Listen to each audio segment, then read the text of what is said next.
दोस्तों, आप सभी का स्वागत है इस वीडियो में। आज से हम मुग़ल साम्राज्य शुरू करने जा रहे हैं। मुग़ल साम्राज्य को लूसेंट से मैं आपका कवर कराने वाला हूं। इस वीडियो से मुग़ल साम्राज्य से आने वाले क्वेश्चंस को करने में आपको मदद मिलेगी। चलिए टाइम वेस्ट नहीं करते, सीधे शुरू करते हैं। मुग़ल साम्राज्य का संस्थापक बाबर था। बाबर उसके जो उत्तरवर्ती शासक थे वो अपने आप को तुर्क और सुन्नी मुस्लिम बताते थे। ठीक है, तो आपको ध्यान रखना है बाबर और उसके फैमिली के जो मुग़ल शासक थे वो तुर्की थे और सुन्नी मुस्लिम थे। ठीक है, पहली चीज़ आपको याद रखनी है। उसके बाद आपको क्या याद रखना है कि मुग़ल बादशाह जो था बाबर, वो मुग़ल का फाउंडर था। ठीक है, मुग़ल वंश की स्थापना किसने की? बाबर ने की। उसके साथ ही अगर क्वेश्चन आता है कि पद पातशाही की स्थापना किसने की, तो बाबर। ठीक है, बाबर ने पद पातशाही की स्थापना की थी। ठीक है, जिसके तहत इस पद पातशाही के तहत ही जो शासक होता था उसको बादशाह कहा जाता था। ठीक है, उसके बाद आइए अब देखते हैं बाबर के बारे में। बाबर का टाइम पीरियड क्या रहा है? तो 1526 से लेकर के 1530 के बीच का रहा है बाबर का टाइम पीरियड। ठीक है, बाबर का जन्म कब होता है? 24 फरवरी 1483 को। ठीक है, तो उसको आप याद कैसे रख सकते हैं कि उसे 14 फेब को वैलेंटाइन डे होता है ना, उसे 10 दिन बाद मतलब 24 फेब को आप याद रख सकते हैं। 24 फेब कब? 1483। अब 1483 में कैसे याद रखता हूँ कि इंडिया वर्ल्ड कप जीती थी 1983 में। ठीक है, पहली बार। तो ऐसे 1483 में इनका जन्म हुआ था बाबर का। ठीक है, यो भी जैसे इंडिया ने फाउंडेशन रखा था वर्ल्ड कप जीतने का क्रिकेट के अंदर, ऐसे ही बाबर का जो मुग़ल का फाउंडेशन करते हैं उनका जन्म 1483 के अंदर हुआ था और 24 फरवरी को हुआ था। ठीक है, इनके पिता का क्या नाम था? उमर शेख मिर्ज़ा। ठीक है, ये नाम बहुत बार पूछा है, इसको आप याद रखेंगे। उमर शेख मिर्ज़ा इनके पिताजी का नाम है। कहाँ के शासक थे वो? तो आपको पता होना चाहिए कि वो फरगना वैली, एक स्थान पड़ता है फरगना वैली, वहाँ के ये शासक हुआ करते थे। ठीक है, फरगना वैली के ये शासक थे। और ये फरगना आज के समय में कहाँ पड़ता है? तो उज्बेकिस्तान में। ठीक है, उज्बेकिस्तान में आज के समय में ये पड़ता है। ये चीज़ आपको पता होनी चाहिए। उसके बाद बाबर शासक कब बना फरगना वैली का? तो 8 जून 1494 में। ठीक है, बहुत छोटी सी उम्र में वो शासक बन जाता है। तो ये आपको, ये डेट हालांकि इंपॉर्टेंट नहीं है, डेट नहीं पूछता है, बट आपको पता होना चाहिए कि फरगना की गद्दी पे पहले बैठता है वो। ठीक है, उसके बाद 1507 में बाबर ने बादशाह की उपाधि धारण की थी। ठीक है, और इससे पहले अब तक किसी भी तैमूर शासक, क्योंकि जो बाबर था अपने आप को फादर साइड से तैमूर वंशज मानता था, तो किसी भी तैमूर शासक ने अपने आप को बादशाह की उपाधि से नहीं नवाजा था अब तक। उसके बाद बात करते हैं, बाबर के 4 बेटे थे। कौन कौन से? हुमायूं, कामरान, अस्करी और हिंदाल। ठीक है, बाबर ने भारत पर 5 बार आक्रमण किया था। ये क्वेश्चन कई बार पूछा है। भारत पर कितनी बार आक्रमण किया? 5 बार।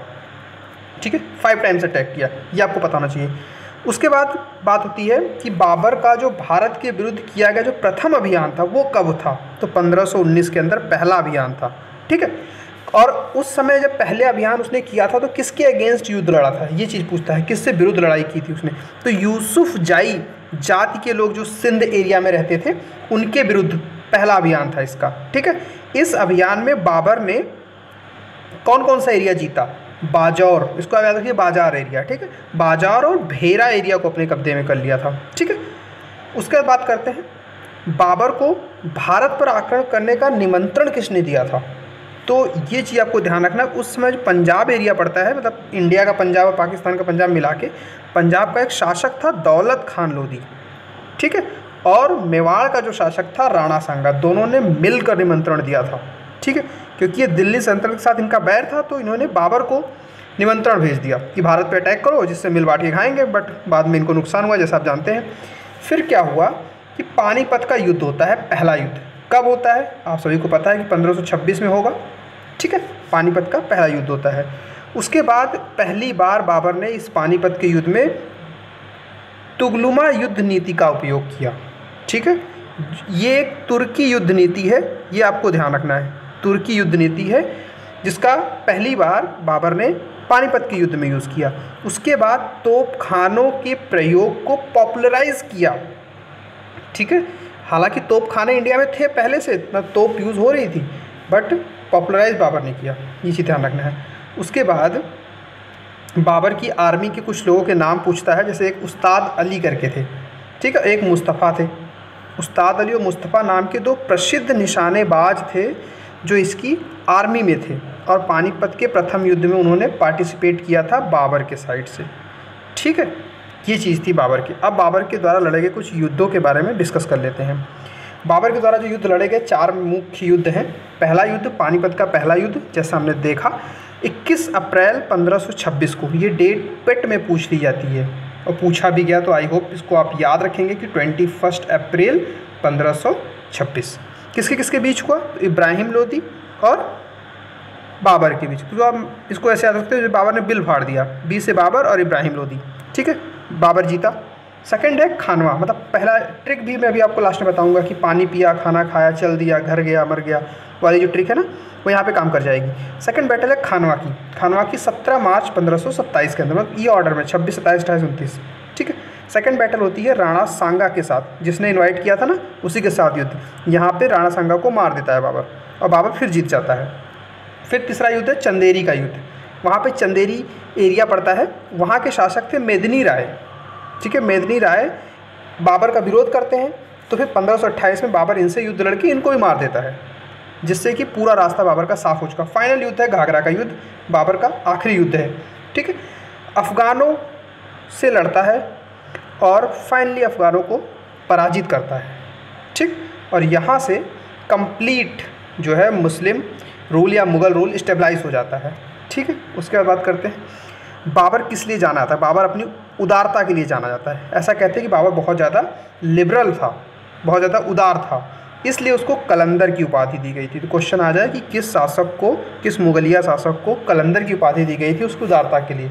तो बाबर को। उसके बाद बात करते हैं खानवा में, है ना, सेकंड जो इसका युद्ध था, खानवा में युद्ध विजय के बाद बाबर ने कौन सी उपाधि धारण की? गाजी की। या क्वेश्चन इसको ऐसे भी आ सकता है कि कौन से मुगलिया शासक ने खानवा के युद्ध में 1527 में जीतने के बाद गाजी की उपाधि धारण की? तो भी आंसर बाबर हो जाएगा।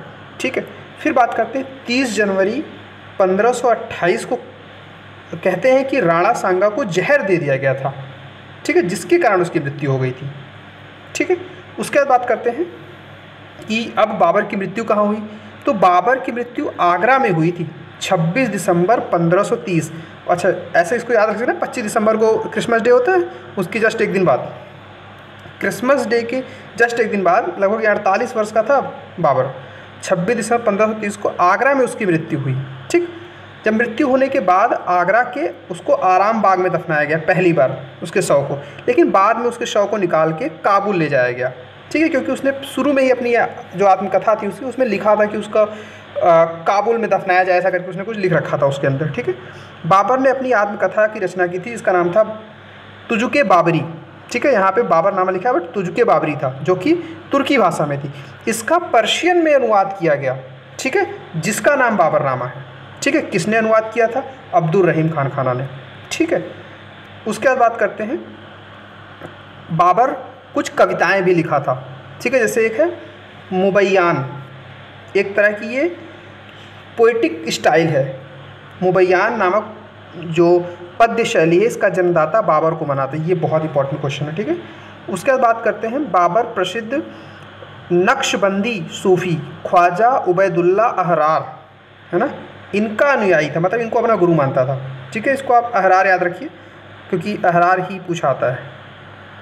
अहरार का वो शिष्य था। उसके बाद बाबर का उत्तराधिकारी कौन बना? तो बाबर का बेटा हुमायूं। ठीक है, तो हुमायूं इसका उत्तराधिकारी बनता है। अब इस वाली वीडियो में मैंने बाबर को पूरा कवर किया, जिससे कि आपको बाबर तैयार हो जाए। ठीक है, अगली वीडियो में हुमायूं, फिर जो बीच का गैप आता है ना शेर शाह, वो फिर अकबर, ऐसे करके सारे मुग़ल के शासक कवर हो जाएंगे। सो इस वीडियो में इतना ही। इस वीडियो को एंजॉय कीजिए, चैनल को सब्सक्राइब कर लीजिएगा और आपके जो सजेशंस हैं बिल्कुल इसको कमेंट करके हमें बताइएगा। तब तक के लिए थैंक यू वेरी मच।